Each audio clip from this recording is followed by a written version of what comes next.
बिहार चुनाव के लिए जेडीयू ने उम्मीदवारों के नाम की पहली लिस्ट जारी कर दी है। पहली लिस्ट में 57 सीटों पर जेडीयू ने उम्मीदवारों के नाम का ऐलान कर दिया। तो जेडीयू की यह पहली लिस्ट है। इस पहली लिस्ट में 5 मंत्रियों को फिर से रिपीट किया है जेडीयू ने।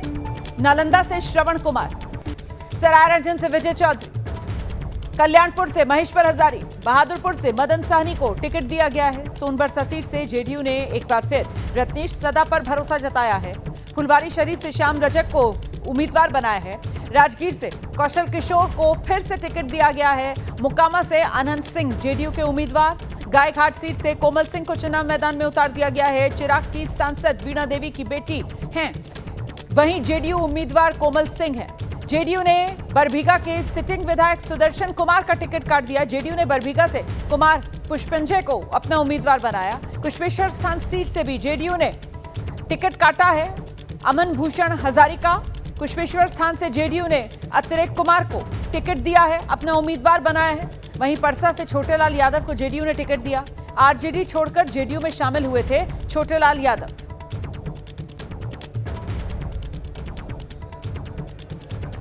सीधे आपको लेकर चलेंगे। हमारे साथ हमारे 3 सहयोगी इस वक्त मौजूद हैं। अंकित गुप्ता दिल्ली से हमारे साथ जुड़ रहे हैं। पवन गौड़ भी इस वक्त मौजूद हैं गृहमंत्री अमित शाह के आवास पर, जहां भीतर उपेंद्र कुशवाहा के साथ उनकी बातचीत चल रही है। और साथ ही हमारी सहयोगी निधि श्री बिहार से इस वक्त हमारे साथ मौजूद है। निधि के पास आपको पहले लेकर चलेंगे और जरा जानेंगे निधि से 57 उम्मीदवारों के नाम वाली जेडीयू की पहली लिस्ट सामने आ गई है। निधि, इस लिस्ट में उम्मीदवारों के नाम से जुड़ी बड़ी बातें क्या उभर कर सामने आ रही हैं? निधि, देखिए, हमने ज़्यादातर नाम कौन कौन से क्या जातीय समीकरण है इसका भी जिक्र कर दिया था, कौन से मंत्री हैं इसका भी जिक्र किया है कि कौन जो मंत्री हैं उनको रिपीट किए गए। उनमें 5 हैं। श्रवण कुमार हैं, विजय चौधरी हैं, महेश्वर हजारी, मदन सहनी हैं जो कि बहादुरपुर से चुनाव लड़ते हैं, और इसके अलावा रत्नेश सदा है। ये मंत्री हैं जिनके टिकट जो है वो रिपीट किए हैं। और इसमें जो है अब ये देखना है कि जो जेडीयू की अगली लिस्ट आती है उसमें जो सिटिंग विधायक हैं उनमें से किनके नाम जो है वो काटती है जेडीयू। लेकिन अभी तक जो लिस्ट आई है उसका हमने जिक्र किया कि जैसे राजगीर में जेडीयू ने अपने कैंडिडेट जो है वो उतारे हैं, और किस तरीके से जो चर्चाएं थी कि सुदर्शन जिसको लेकर के पहले से चर्चा थी, उनका टिकट जो है वो जेडीयू ने काटा है। तो ये कुछ है, और जातीय समीकरण क्या है इसकी थोड़ी देर में जो है वो अपडेट आ जाएगी। फिलहाल मैं जहाँ पर हूँ यहाँ का मैं आपको बता दूँ कि तेजस्वी यादव पहुँचने वाले हैं थोड़ी ही देर में।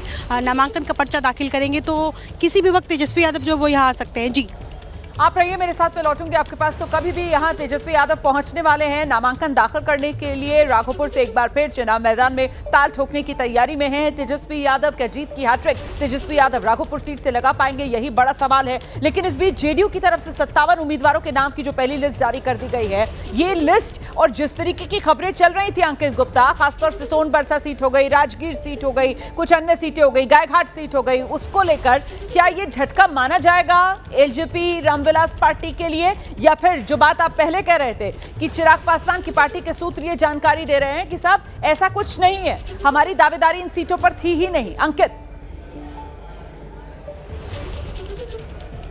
बिल्कुल रोमाना, मैं उसी बात को आगे बढ़ाना चाहूंगा। लेकिन क्योंकि अभी आपने गायघाट सीट का जिक्र किया, तो अभी जिस बात का जिक्र निधि भी कर रही थी, कुछ देर पहले शशांक भी कर रहे थे, वहां से उम्मीदवार कौन है? वहां से उम्मीदवार हैं जो एलजेपी की सांसद है वीणा देवी, उनकी बेटी कोमल सिंह। और कोमल सिंह का जो नाम को लेकर के चर्चा एलजेपी में भी चली थी कि वो यहाँ से उम्मीदवार बनेंगी। ऐसे में एलजेपी के जो उच्च सूत्र हैं वो हमसे क्या कह रहे हैं? उन्होंने ये बताया है कि अगर देखिए हमारा जेडीयू के साथ किसी तरह का मतभेद होता, तो अब आप खुद सोचिए, हमारी सांसद की बेटी को क्या वो उम्मीदवार बनाती?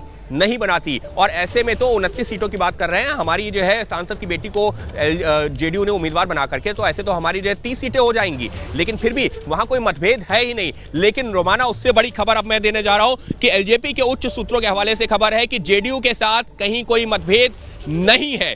दूसरी बड़ी खबर जो एलजेपी के उच्च सूत्र बता रहे हैं कि यहां पर जो लगातार ये चर्चा हो रही है कि एलजेपी ने जो जेडीयू, मांझी और कुशवाहा की सीटें ले ली हैं, वो पूरी तरह गलत है। क्योंकि जब एनडीए के नेताओं की बैठ के बातचीत हुई थी, उसके बाद में एलजेपी को जो 29 सीटें देने की बात कही गई है, वो वहां से कही गई है। हमने तो अपना एक प्रपोजल रखा था, लेकिन उसको जब बाकायदा पूरी चर्चा के बाद में स्वीकार किया गया है। तो ये कह देना कि एलजेपी ने जेडीयू की, बीजेपी की या फिर मांझी की या कुशवाहा की सीटें अपने खाते में ले ली हैं, ये पूरी तरह से गलत है।